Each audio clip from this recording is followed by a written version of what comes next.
Good morning, everybody. I'm Jean Ketcham, and I am CEO of Aging But Dangerous, and I am so excited today for our guest. Our guest is one of our sponsors. And the name of her business is That's So Organized. And Joni Bastable is Joni. Is that how I pronounce your last name? You got it right. Okay, gosh, I'm always pronunciation's not my true suit. But anyway, I'm so excited about you. You know I am. And you've been with us for a while now. Always been a member of Aging But Dangerous. And you have helped me immensely. And I want to get into that a little later because it's just very important to me to share my experience with you and your company and what you do. But I'd like for you to start out and explain to people a little bit about your company and what you do, and how long have you done this, how did you get into it? So give us a little background, can you please? Sure, I'd be happy to. Thanks for having me on. I started my business back in 2015, so it's coming up here in 5 years now. I'm in my 5th year, and before that I was a business analyst. And when I was organizing something in my home one time, I was having coffee with a friend, and she said, or I was talking about how fun the organizing project I was working on at home was. And I said, wouldn't it be great if I could do this all the time and somebody paid me for it? And she said, well, that's a thing. People, you can do this. That's a career. I've hired a professional organizer. And it was really game over from that point on. I quit my job 3 months later and started up my business, and have been really thankful. It's been a great adventure for me. I never thought I'd be an entrepreneur, but when your passion kind of leads you, you never know what direction you're going to go in life and at what age you're going to go in at life. That is so true. That's so true. Yeah. And Joni, you're involved in there's a national organization, right? There is, yes. It's called NATO is the acronym. It stands for National Association for Productivity and Organizing Professionals. And so I am one of the organizing professionals as well as a productivity consultant. So I help people kind of in both avenues. Okay, now, so what do you mean by productivity consulting? So what I mean by that is people will have trouble in their offices with their workflow. Maybe it's in their home where they're feeling overwhelmed with their paperwork or their email, anything that kind of affects how they get things done. That's where the kind of the productivity expert and the consulting comes into play. And the residential is more kind of we're organizing objects. So it might be kind of decluttering a closet and setting up organization in in that closet in particular. It's more around a particular space. Mm-hmm. Well, and I think a lot of our followers are retired, and they are. I think we all. I talk to so many people that just it's just so hard to declutter and all that.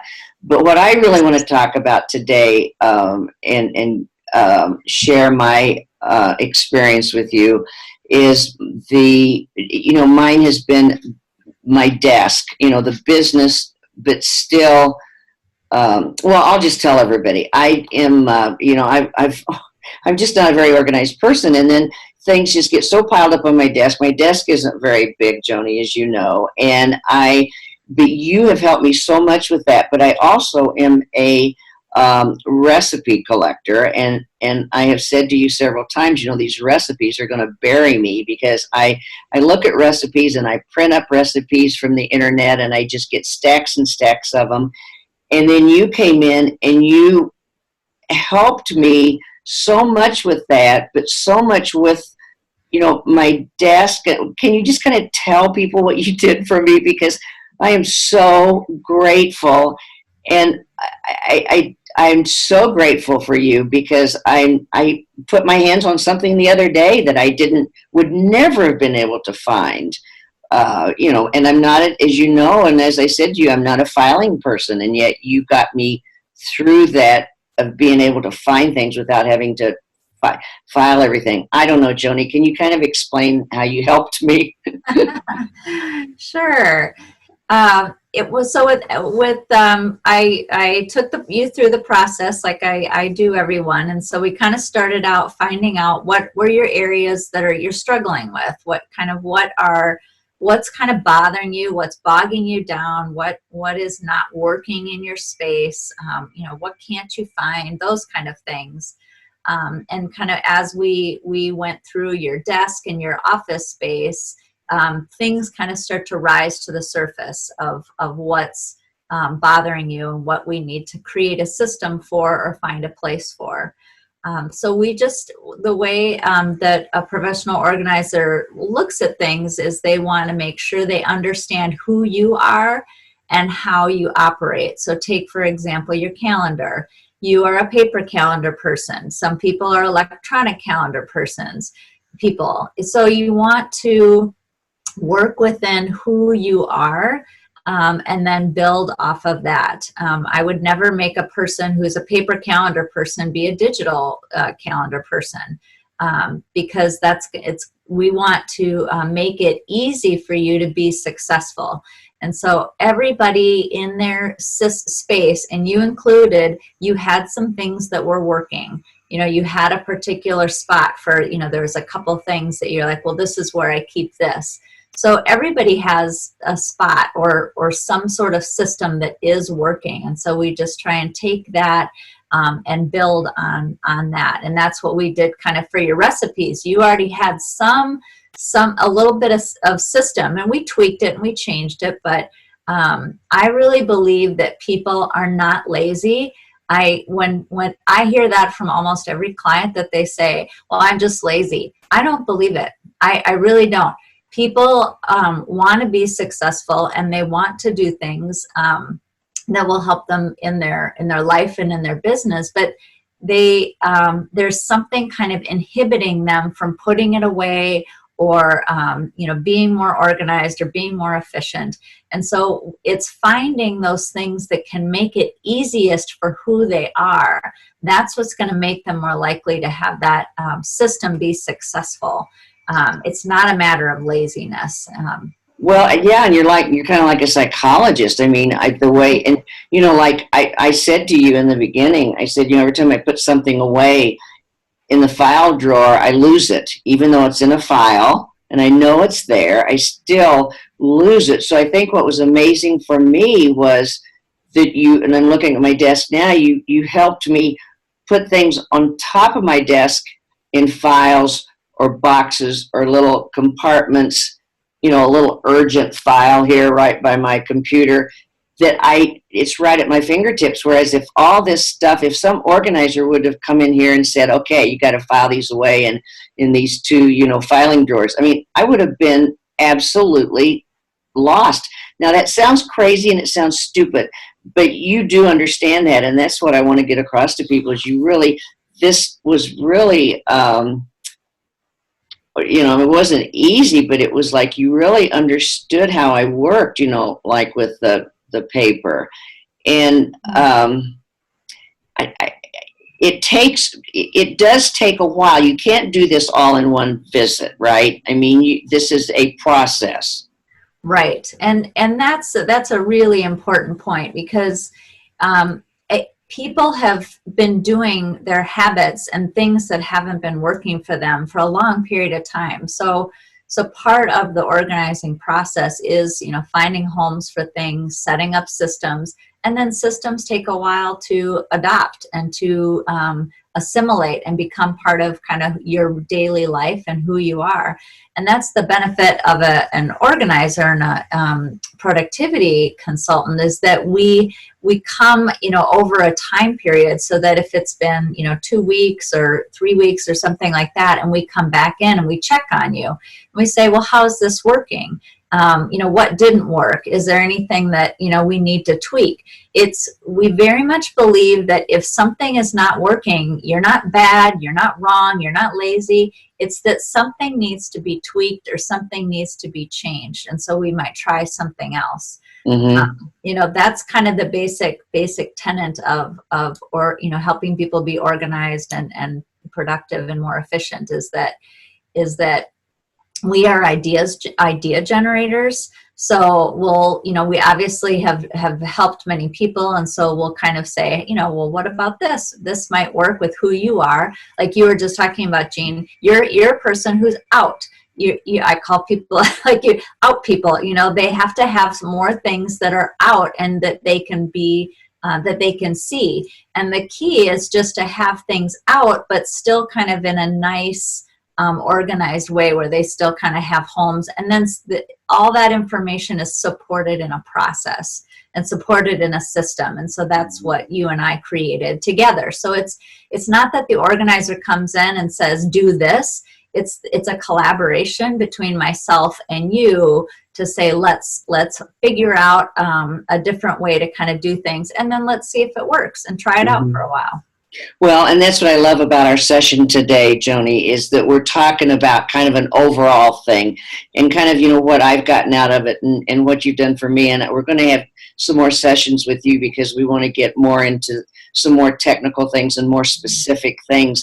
But the one thing I wanted to bring up, which, it's just so weird. And I've already talked to you about it, but, like my appointment book. Okay, here's my appointment book, right? Right. What does it say? Oh, get shit done. I got this appointment book because, I have a little striped Kate Spade bag that I carry. And this is a little striped appointment book. It was like $7.95 on Amazon. And I got it last year. And it's got a place for me to have all kinds of notes. It's not just places to write down appointments. I can write tons of notes in it. Well, as you know, I turned 80 this year, and I'm going to get, my 80th year is going to be all sparkly. I'm going to get real sparkly things and blah, blah, blah. So I went out and bought a fancy dancy sparkly $40 appointment book and I loved it. And then I showed it to you and you're like, why? I mean, that's not going to work. And I'm like, why? Well, because you don't want to change what's been working for you. Now, I would not ever have thought about that. But then when I opened up that fancy little expensive appointment book and I saw the little narrow columns and I thought, oh my gosh, that's going to limit me so much. And Joni, I'm not kidding you. I would never in a million years thought about that. I just wouldn't have. And so I went back to ordered my little $8 appointment book and I'm just so happy with it. But look how much you saved me on that mentally. Well, also, financially, but still mentally that I've got this still same little process that I had all last year. Yeah. Well, I think it's amazing what you do and what you accomplish, but how you can, I know how you can read people. I mean, well, I think it's when I think about kind of a tool, right? A calendar is a tool, and you had a tool that was very functional for you. It was working very well in your life, and that's kind of what we talked about at that time. And then you had kind of gone to bling, right? And the bling that attracted you, right? And it's fine to get bling. There's nothing wrong with bling, right. But bling has to have function along with it, and that's kind of the piece that you were missing. And that's kind of the thing with everybody's. Whatever tool you're going to use, organizing, whatever it is, you want to, it's got to have the function first. And then, okay, can you get that functionality with some bling or, the style you want or whatever, but it's got to have that function. And that was the piece that I just had to bring to your awareness. And once you looked at it, you're like, oh, that's true. Yeah. I know. That's what I mean. When the way you've made me aware of things and, like you said, everybody feels kind of lazy or guilty. I mean, I got to thinking, with all those recipes, gosh, this is crazy. I mean, it's just crazy. And then you reassured me that no, it wasn't. It was like something I do that when I get stressed out, I look at recipes. I just need to find a place for them and I need to be able to put my fingers on them if I want to make one and all that. Well, is there anything else you want to go into with this, and specifically, what you did with me, or any little um, tidbits that you want to leave us with? Well, I think the other thing that's probably been key for you is just been to have that kind of regular time where you're setting aside, where you are doing some of the planning functions and kind Yes. of that the filing. I think some people think that they need to take every piece of paper and deal with it, the touch it once kind of concept. I'm not a touch it once person. I prefer to do my things in batch. And I think if something is unpleasant, like you're like, I don't want to file. Well, sometimes things need to be filed, but you don't have to file every piece of paper right away or do all that. You can work within that. And I think that's what we came up with a system for you, so that you don't feel like you're doing all the things you don't want to do all the time. Right. Okay. Explain that touch it once thing. Well, and working in batches. Explain that. Okay. So there's a philosophy out there that says that if you grab a piece of paper, maybe it's mail or something like that, that you only touch it once, which means that when you get that piece of mail, that you are processing that thing all the way through. Meaning if it's an invitation, like a wedding invitation, you are making your hotel reservations, you're asking your spouse about it, you're buying the present, blah, blah, blah. Oh. Well, I just don't think that's really practical to take that, to do that for every piece of paper or, thing that you get. So my philosophy is more that you want to, it needs to live in a place where you know where it is and you'll act on it. And then you manage that process with the system that you've got set up. So you really just want to, instead of just touching it once, you want to ask yourself, how do I move? What's the next step I need to take to move this forward? Mm-hmm. And so then you would kind of put that next step on your your task list, whatever that looks like, and then you would be able to move that forward. So that's why I don't always, some people might want to just get it all done at that time, but then you're letting that dictate your time, really, and you're not always kind of evaluating your priorities or the time that you have. So it's a little bit different. Well, Joni, I mean, this is great, and I think we did. We covered a lot here. We're going to have you on again in April. And I know like I said, we'll get more specific about, things that you do, and you do the residential thing. I know when I decluttered, years ago, 20 years ago, to move downtown from our big house, I had to go to a declutter person at the time, and she just really, really helped me. So I know, that, and we'll go into residential things, we'll go into more business things, because I know you have on your list also, about emails. Everybody gets so in. I talked to somebody the other day, I said, oh my gosh, I just don't know what to do with all these. Well, my daughter I don't know what to do with all these emails, and I'm just getting flood. That is so huge for people these days. So I really think, we've going to have you on a few more times, and we'll just get more specific in some of the things that you do and things that people are interested in. So thank you so much. And, you just are so important to me. You become such a friend because of helping me so much. And then, of course, you're such a part of Aging But Dangerous, and I love that. I love having you as a sponsor. So thank you, Joni. Thank you for having me on. It was fun to talk to you. This is one of my favorite subjects. So I always think it's fun to talk organizing and productivity. Yeah, and it sure feels good to have that going on. It sure feels good to me in my life. So, all right, Joni, have a good day. Okay, thanks. You too. Bye, everybody. Bye.